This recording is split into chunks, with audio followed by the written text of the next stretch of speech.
Hello guys, welcome to my mini vlog guys. आज चाहिँ म के गर्दैछु भने गाइस, मेरो यो कपाल छ नि, कपाल यस्तो गोल्डन कपाललाई गाइस लाल लाल परी बनाउनु पर्यो कि गाइस आज। त्यही भएर आज म यस्तो मेहन्दी लाउँदैछु कि गाइस, कहिले काहीँ चाहिँ मुड चल्छ कि गाइस। यहाँ हेर्नुहोस् त,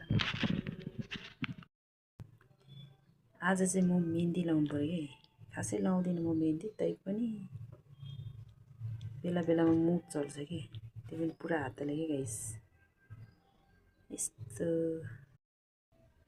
म चाहिँ आफै लाउँछु कि गाइस। यस्तरी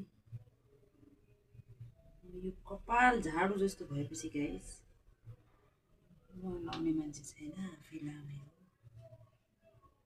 मेहन्दी लाउँदा झन् राम्रो हुन्छ गाइस, लाउनुपर्छ। यो कपाल लामो भएन भने पनि टेन्सन, यो कपाल भएन भने टेन्सन, भयो भने टेन्सन गाइस। स्याहार्नै गाह्रो हो। कपालै बोयकट काटिदिनु पर्ने बेला भइसक्यो कि गाइस।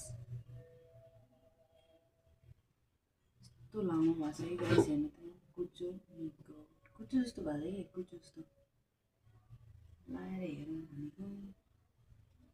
मुड चल्छ क्या गाइस, स्टुपिड अनलाइन मुड के। बेला बेलामा के गर्नु मन लाग्छ यो कपाललाई। घरि खैरा बनाउँछन्, घरि कालो बनाउने, घरि के। नारीको सुन्दरता कपाल हो भन्छ गाइस। अब खै के हो यो, अब त कपाल सबै काटेर ठुलो बनाउने बेला भइसक्यो हौ। अहिले त फेसनै थाइक्करको चलाएर यस्तो भयो जस्तो गाइस।